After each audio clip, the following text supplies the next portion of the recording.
So Yamuna గారు, ఈ pastor Shalem రాజు ఏదైతే మల్లెపూలు పెట్టుకునేటువంటి వాళ్ళు బజారు సంబంధులు, వీళ్ళంతా పరిశుద్ధ సంబంధులట క్రైస్తవ మహిళలు, అందుకోసమే మల్లెపూలని వాళ్ళు విసర్జించారట, త్యజించారట.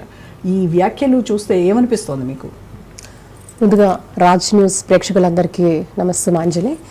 ఎప్పటిలాగే రోజా గారు, it is very outrages.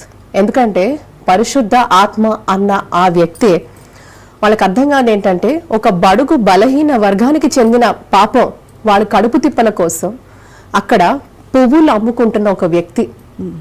First అక్కడి నుంచి స్టార్ట్ అయింది. కరెక్ట్. అంటే తన కడుపు తిప్పల కోసం ఆకలితో ఉన్న అతను కష్టపడి ఏదో వ్యాపారం చేసుకుంటున్నాడు చిన్నగా. ముందు కూర్చొని అయ్యా వెళ్తున్నారు కదా, అంతమంది ఆడవాళ్ళు వెళ్తున్నారు కదా, సహజంగా అతని ఉద్దేశం ఏమి ఉండదు చెప్పమంటారా?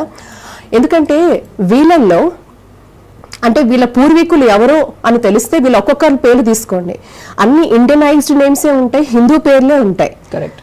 ఇప్పుడు షాలెం రాజు అంటే వీళ్ళకన్నీ హిందూ పేర్లే ఉంటాయి, వీళ్ళకేం బయట నుంచి వచ్చే పేర్లు ఏమి ఉండవు. ఒకటి, అతను ఎందుకు అడుగుండొచ్చు?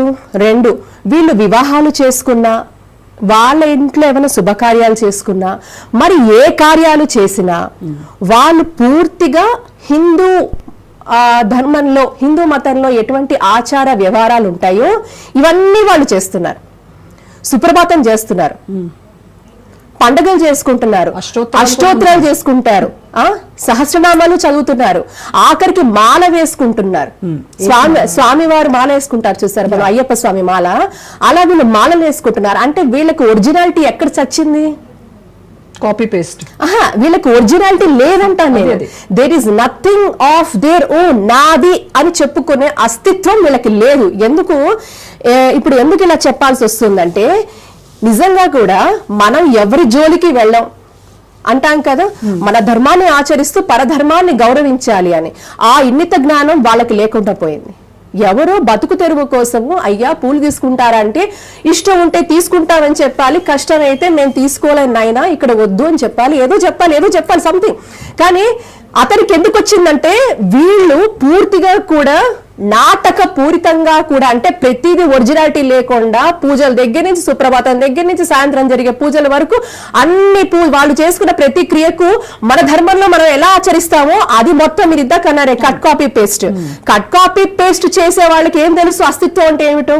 కాబట్టి అలాగే వీళ్ళు పువ్వులు కూడా కొంటారు. ఏం పువ్వులు కొనలేదా వాళ్ళు ఎప్పుడు? అదే కదా. వాళ్ళు పెళ్లిళ్ళు చేసినప్పుడు పువ్వులు పెట్టుకోరా? చూపించమంటారా? 1,00,000 వీడియోస్ ఉంటాయి మీకు. కరెక్ట్. బోల్డ్ అనే వీడియోస్ ఉంటాయి. వీళ్ళు ఎక్కడ కూడా అలంకరణ చేయలేదా? పూలు పెట్టుకోలేదా? వాళ్ళ స్త్రీలు ఎవరు పూలు పెట్టుకోలేదా? కాబట్టి ఇది నిజంగా కూడా సముచితమైన వ్యాఖ్యలు కావు, సంస్కారవంతమైన వ్యాఖ్యలు కావు. ఇంకా ట్రోల్ చేస్తే మహానుభావుల, వాళ్ళకి తల ఏదో తోకేదో తెలియదు. మనం అసలు వాళ్ళ ట్రోల్స్ పట్టించుకోవాల్సిన అవసరం లేదు. ఎందుకంటే వాళ్ళ ఇళ్లలో వాళ్ళ అమ్మల్ని కూడా అలాగే చూస్తారు కాబట్టి, వాళ్ళ అమ్మల్ని కూడా అలాగే అంటారు కాబట్టి, వాళ్ళ ఇంట్లో అక్క చెల్లెల్ని కూడా అలాగే హీన స్థితిలో చూస్తారు కాబట్టి వాళ్ళు ట్రోల్ చేస్తారు. సో ఆ ట్రోల్స్ ఆర్ ఆల్ స్టూపిడ్. వాటికి ఎటువంటి ఇంపార్టెన్స్ లేదు. అండ్ ఆ ట్రోల్స్ చాలా హ్యాపీ. వాళ్ళు ఎంత ట్రోల్ చేస్తే వాళ్ళ ఒక నీచ సంస్కృతి, వాళ్ళ ఒక పద్ధతులు మనకు తెలుస్తాయి. వాళ్ళు ఎంత ట్రోల్ చేస్తే అంత మంచిది. అంటే వాళ్ళ వ్యక్తిత్వం ఏమిటో, వాళ్ళ వ్యవహారం ఏమిటో, వాళ్ళ భాష ఏమిటో, వాళ్ళ ఆలోచన ఏమిటో, ఎంత దుస్థితిలో ఉన్నారో, ఎంతటి ఫ్రస్ట్రేషన్ లో ఉన్నారో అనేది మనకు తెలుస్తుంది. రోజా గారు, దే ఆర్ ప్యూర్లీ ఫ్రస్ట్రేటెడ్. ఎందుకంటే నథింగ్ ఈజ్ ఒరిజినల్. ఏది వాళ్ళది కాదు, ఏం చెయ్యాలో తెలియదు, ఇమ్మలేకపోతున్నారు. వాళ్ళకి రిలీజియస్ పరంగా కొన్ని రెస్ట్రిక్షన్స్ ఉన్నాయి అనుకోండి, ఓకే ఫైన్, మల్లెపూలు మా వాళ్ళు పెట్టరు, వాళ్ళు పెట్టుకోరు, ధరించరు, ఫైన్ అయిపోయింది. బట్ హిందువులు అంటే పెట్టుకునే వాళ్ళందరూ వేశ్యలు, బజారోళ్ళు, ఇలాంటి మాటలు మాట్లాడితేనే. నాకు తెలిసి భారతదేశంలో ఉన్న ఎంతమంది హిందూ స్త్రీలు ఉన్నారో, అంటే ఇప్పుడు ఇది అబ్సల్యూట్లీ పర్సనలైజ్డ్ కామెంట్స్. ఇది మీరు పూర్తిగా భారతీయ హిందూ మహిళని మీరు కించపరుస్తున్నారు. చట్టరీత్యా కూడా ఇది నేరం. నాకు తెలిసి అర్జెంట్ గా వాళ్ళ మీద కేసు ఫైల్ చేయాలి. అంటే ఎవరికి నచ్చినట్టుగా వాళ్ళు యథేచ్ఛగా కూడా హిందుత్వం గురించి మాట్లాడుతూ అవహేళన చేస్తూ అలాంటి అది ఆచరించే స్త్రీల పట్ల, పురుషుల పట్ల అనుచిత వ్యాఖ్యలు చేసి, అసభ్యకరమైన వ్యాఖ్యలు చేశామంటే ఉపేక్షించేది లేదు, మీకు తాట తీస్తామని చెప్పాల్సిన అవసరం ఉంది.